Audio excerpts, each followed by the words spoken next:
अब गौ का हित, उसकी इतनी विशेष बात क्यों कही गई, ब्राह्मण का हित, इसकी बात विशेष क्यों कही गई, इसके विस्तृत व्याख्यान का अवसर भी नहीं है। परसों ही हमारी एक दाढ़ शल्य चिकित्सा से निकाल दी गई, तो अभी उसमें टाँके भी लगे हुए हैं और बोलने को थोड़ा सा मना किया हुआ है। लेकिन हमने कहा नहीं, हम पूज्य आचार्य चरणों में प्रणाम करने अवश्य जाएंगे। पूज्यपाद धर्म सिंह वाले गुरु जी वृंदावन की किसी सभा में नहीं जाते थे। मलुकपीठ में उत्सव होता तो जरूर आते थे। यह उनकी आत्मीयता थी, उनकी कृपा थी। जब अस्वस्थ थे शारीरिक रूप से, तो हमने निवेदन किया कि महाराज जी, इस पत्र को, आप निमंत्रण पत्र को गुरु जी आप हाथ में लेकर के केवल दृष्टि डाल दीजिए। तो बोले, निमंत्रणम प्रयोग करणम आमंत्रणम कामचारानुज्ञा। तो जब निमंत्रित आप कर रहे हैं तो फिर ये क्यों कह रहे हैं कि इसको देख लीजिए, क्योंकि गुरु जी आपका स्वास्थ्य ठीक नहीं है। वो तो ठीक है, पर हम आएंगे। तो उनका गुरु जी फिर केवल 5 मिनट नहीं, 1 घंटे से अधिक नहीं है, 1 घंटे से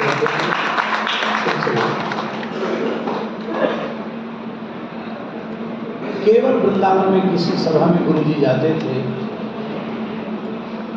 सार्वजनिक सभा में, तो उसी सभा में जाते थे जिस सभा में गोरक्षा की चर्चा होती थी। गोवंश की रक्षा कैसे हो, हमने ये देखा। स्रोत मुनि में सभा थी और गुरुजी समय से संध्योपासन करते थे, क्योंकि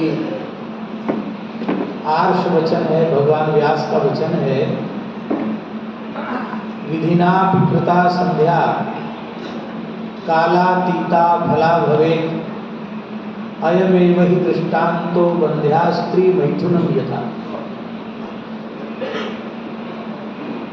तो गुरु जी बहुत समय से संध्योपासन करते थे, लेकिन उस दिन पंडित श्री दिवाकर शास्त्री जी भी थे और भी कई युवतियाँ थी। देर तक सभा चली और गुरु जी लौट के आए, हम साथ आए। तो गुरु जी ने स्नान किया, स्नान करके संध्योपासन में जाते जाते 10 बजे। तो हमने कहा, गुरु जी अब तो समय बहुत अधिक हो गया। तो बोले, काल का अतिक्रमण सही है, क्रिया का लोप सही है। तो गुरु जी को ये देखा कि वे गौरक्षा के कार्यक्रम में अवश्य उपस्थित होते थे। उन गुरु जी के हम अंतेवासी हैं, तो चाहे जैसी शरीर की स्थिति हो, यदि हम वृंदावन में उपस्थित हैं तो हमें अवश्य ही उपस्थित होना हमारा धर्म है, हमारा कर्तव्य है। हमारे अत्यंत आदरणीय श्री गोपाल मणि जी, जिनके रोम रोम में गोभक्ति समाहित है, और जैसा हमारे आचार्य जी ने कहा, आचार्य श्री भद्री सिंह, कि गो कथा, गो क्रांति और गो विषयक प्रवचन यदि भारतवर्ष में विशिष्ट रूप में किसी ने सबसे पहले आरंभ किया तो वे श्री गोपाल मणि जी हैं।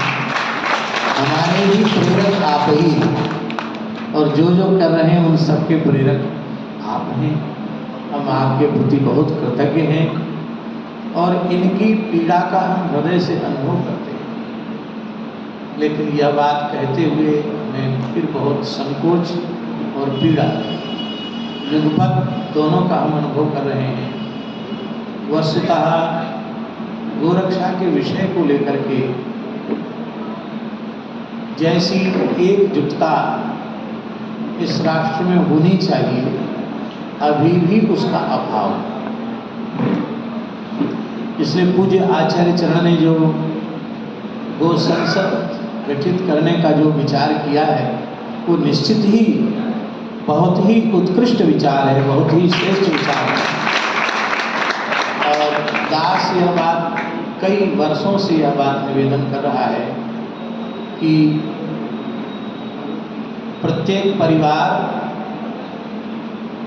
अपने में से एक गौ सेवा प्रमुख को चुने, और वे गौ सेवा प्रमुख जो परिवारों के प्रमुख प्रधान व्यक्ति हैं, एक ग्राम प्रमुख को चुने, और ग्राम प्रमुख मिलकर ब्लॉक प्रमुख को चुने, ब्लॉक प्रमुख मिलकर तहसील प्रमुख को चुने, तहसील प्रमुख मिलकर जनपद प्रमुख को चुने, और जनपद प्रमुख मिलकर प्रांत प्रमुख को चुने, और प्रांत प्रमुख मिलकर देश प्रमुख को चुने, और देश में जो भी हिंदू वैदिक सनातनी विचारधारा के लोग हैं वो पूरे विश्व स्तर पर एकजुट होकर के एक ऐसे व्यक्ति को भी चुने जो सर्वोच्च अपनी गरिमा महिमा रखता हो, और फिर नीचे से लेकर ऊपर तक एक वाणी में एक आवाज में सब बोलें।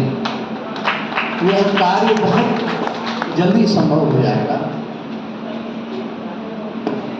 एक ही लक्ष्य को लेकर, एक ही विचार को लेकर सबकी शक्तियां एकत्रित होकर के लगे तो उसका बहुत जल्दी परिणाम आए।